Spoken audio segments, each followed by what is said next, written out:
ඔබ හෝ ඔබේ හිතවතෙක් 2025 වසරේ උසස් පෙළ විභාගය විශිෂ්ට ලෙස සමත් වුණාද?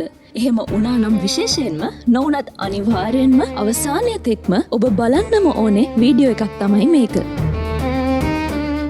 අපේ රටේ නිදහස් අධ්‍යාපනය තුළ ඉගෙන ගන්න පාසල් දරුවන්ගේ නිදි වර්ජිත රැයවල් කැපවීම් අවසානයේ ඔවුන්ට උරුම වෙන සුන්දරතම සහ වටිනාම ත්‍යාගය තමයි සරසවිය.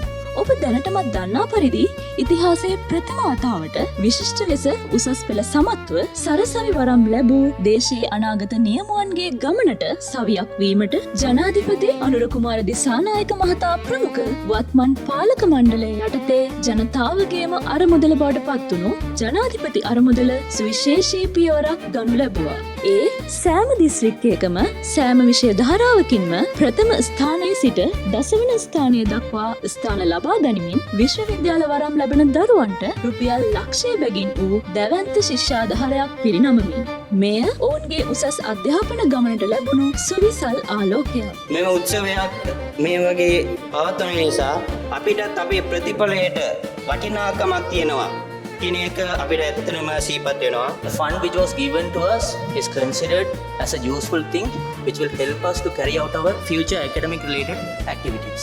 ඕනම කෙනෙක්ගේ ජයග්‍රහණයක් අගය කරනකොට සතුටක් දැනෙනවා. ඒ වගේම මේ ජයග්‍රහණයෙන් අපිට ලැබුණු මේ මූල්‍යමය ත්‍යාගය මගින් අපේ දෙමව්පියන්ට සහායක් ලැබෙනවා. ඉතින් ඒ ගැන ජනාධිපති අරමුදලට මම නැවත වතාවක් ස්තුතිවන්ත වෙනවා. දැන් අපි කියන්න යන්නේ පෙර වසරේ වගේම 2025 වර්ෂයේ උසස් පෙළ විභාගයට මුහුණ දීලා විශිෂ්ට ප්‍රතිඵල ලබාගත් අපේ රටේ දූ දරුවන්ට සුබම සුබ ආරංචියක්. ඔබ දන්නවාද? ජනාධිපති අරමුදල පෙර වසරේදී ඔබ වෙනුවෙන් ලබා දුන් ඒ සරණමය තිලිනය දැන් තව දුරටත් පුළුල් වෙලා. ඒ කියන්නේ මෙවර අධ්‍යාපන පොදු සහතික පත්‍ර උසස් පෙළ විභාගයේදී විශිෂ්ට දක්ෂතා පෙන්වමින් සෑම දිස්ත්‍රික්කයකම සෑම විෂය ධාරාවකම 20 වන ස්ථානය දක්වා ස්ථාන හිමි කරගත් සියලු සිසුන්ට රුපියල් ලක්ෂය බැගින් වූ ශිෂ්‍යාධාරයක් ලබා දෙමින් පෙර වසරට වඩා දෙගුණයක් දක්වා ශිෂ්‍යාධාර අවස්ථා පුළුල් කිරීමට ජනාධිපති අරමුදල තීරණය කරලා තියෙනවා. මෙය හුදෙක් මූල්‍යමය ප්‍රදානයක් පමණක්ම නොවේ.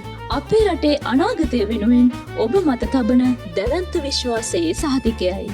දරුවනේ, ඔබේ කැපවීම හෙට දවසේ මේ රටේ අනාගතයයි.